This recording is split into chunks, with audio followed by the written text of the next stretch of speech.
Hi friends, मैं पुष्पा मौर्य अपने YouTube channel Hindi online classes में आपका स्वागत करती हूँ।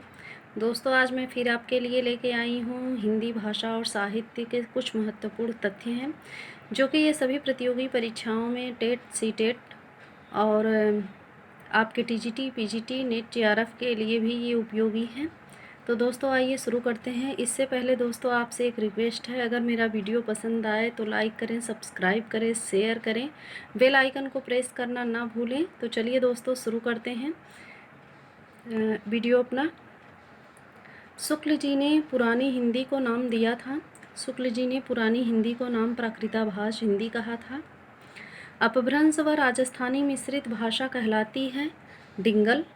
ये भाषा डिंगल कहलाती है, जो कि ये भाषा आदिकाल में ही चलती थी। डिंगल और पिंगल में जो रचनाएं लिखी जाती थी। अपभ्रंश व ब्रजभाषा मिश्रित भाषा कहलाती थी पिंगल, जो कि ये सरस होती थी और समझ में जो जल्दी आ जाती थी वो पिंगल होती थी। जो बहुत कठिन होती थी वह डिंगल होती थी। नाथ पंथ का प्रवर्तन किया गोरखनाथ ने। नाथ पंथ के प्रवर्तक गोरखनाथ जी हैं। पुष्य को हिंदी का प्रथम कवि माना जाता है। इसे माना है ग्रियर्सन और शिवसिंह सेंगर ने। ये पुष्य पुष्पदंत हैं, इन्हीं को प्रथम कवि मानते हैं, शिवसिंह सेंगर और जॉर्ज ग्रियर्सन जी। अपभ्रंश का वाल्मीकि कहा जाता है स्वयंभू को, जो कि इन्होंने पौम चरियु रचना लिखी है जो राम के ऊपर है।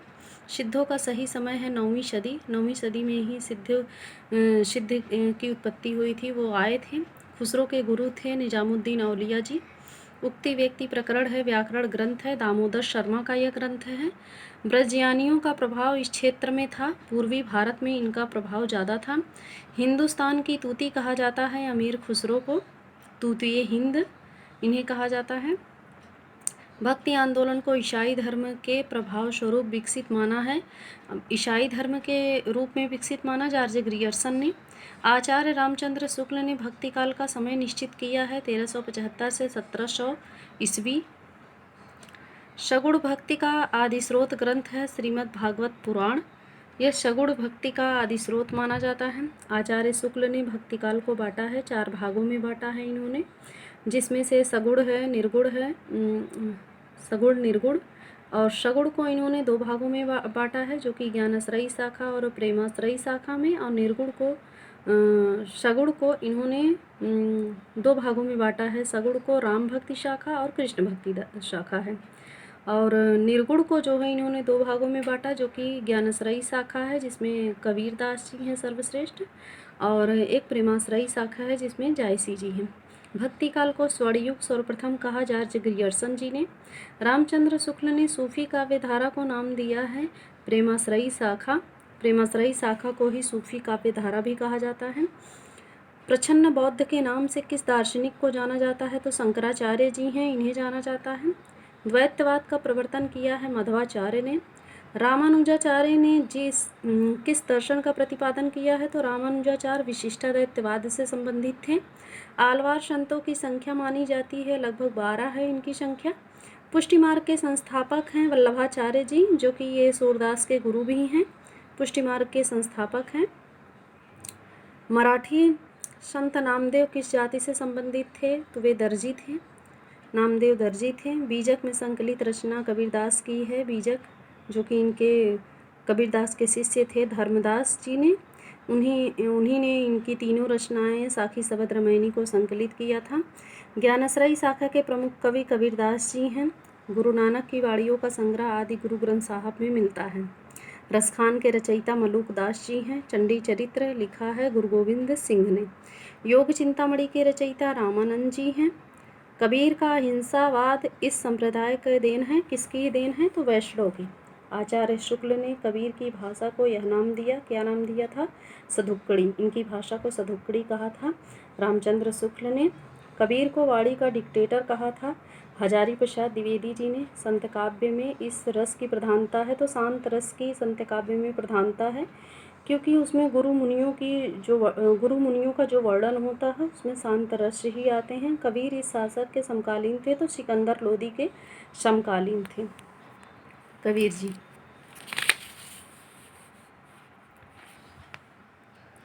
फिर अगला है अजगर करे न चाकरी पंछी करे न काम, दास मलूका कह गए सबके दाता राम।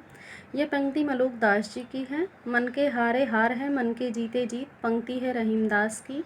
ढाई आखर प्रेम का, पढ़े सो पंडित होए, के रचयिता कबीरदास जी हैं।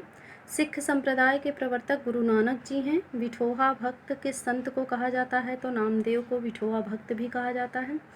किस वर्ग के कवि समाज के निम्न वर्ग से आए हैं? संत कवि जो है ये समाज के निम्न वर्ग माने कि हर जगह से, कोई दर्जी है, कोई चमार है, कोई जो है ब्राह्मण है, तो कोई मुस्लिम है, हर जगह से इसमें आए हुए हैं। संत कवियों में सर्वाधिक प्रतिभाशाली एवं मौलिक व्यक्तित्व वाले थे कबीरदास जी। ये प्रतिभाशाली बहुत थे। रैदास किस जाति से संबंधित थे? तो जाति के चमार थे। सूफी काव्य परंपरा के प्रथम कवि माने जाते हैं मुल्ला दाऊद जी।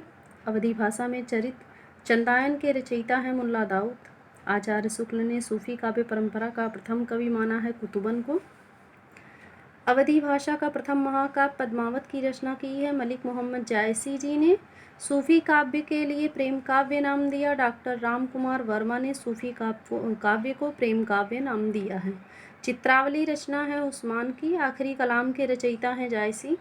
मधुमालती रचना है मंझन की। सूफी प्रेमाख्यानों की भाषा है अवधी, ब्रज और राजस्थानी।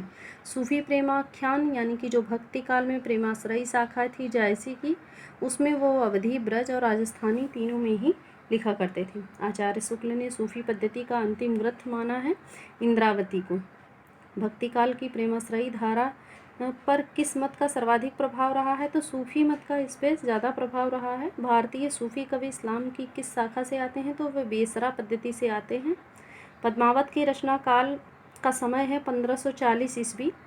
रैदास के शिष्य माने जाते हैं। रैदास की शिष्या हैं मीराबाई, उनकी शिष्या हैं। मीराबाई के गुरु या तो रैदास जी हैं। मलूकदास का जन्म स्थान है कड़ा। जपू जी के रचयिता गुरु नानक जी हैं। विट्ठलनाथ ने अष्टछाप की स्थापना की थी 1565 ईस्वी में। विट्ठलनाथ ने, जो कि ये वल्लभाचार्य के पुत्र हैं। विट्ठलनाथ थी, वल्लभाचार्य वही जो सूरदास के गुरु जी हैं। कृष्ण भक्ति काव्य में प्रायः प्रयुक्त होने वाली भाषा ब्रजभाषा है। कृष्ण भक्ति काल में ब्रजभाषा का प्रयोग हुआ और राम भक्ति काल में अवधी का प्रयोग हुआ था। सूरसागर का सर्वाधिक मर्मस्पर्शी अंश है भ्रमर गीत अंश। अष्टछाप के कवियों को कहा जाता है अष्टसखा भी। पुष्टि मार्ग में पुष्टि का अर्थ है भगवान की कृपा। श्याम सगाई किस कवि की कृति है? तो नंददास की कृति है। अष्टछाप में इसका नाम अष्टछाप इसलिए पड़ा क्योंकि इसमें 8 कवियों का संग्रह है। 8 कवियों को लेके ही इसको जो है इसकी स्थापना की गई थी और ये कृष्ण की भक्ति किया करते थे ये 8 कवि। इनको जगह जगह इनका स्थान दे दिया गया था कि कौन कैसी भक्ति और कहाँ पे रह के करेगा, वही अष्टछाप कहलाया। तो दोस्तों ये वीडियो आपको उम्मीद है कि पसंद आएगा। ये सभी प्रतियोगी परीक्षाओं में पूछे जाते हैं, चाहे वो टेट हो, सीटेट हो और टीजीटी, पीजीटी है और जितने भी आने वाली आगामी परीक्षाएं हैं सभी में इनके क्वेश्चन से यहाँ से उठते हैं। तो दोस्तों अगर मेरा वीडियो पसंद आए तो लाइक सब्सक्राइब एक बार कर दीजिएगा। तो मिलते हैं अपने अगले वीडियो के साथ, तब तक के लिए धन्यवाद।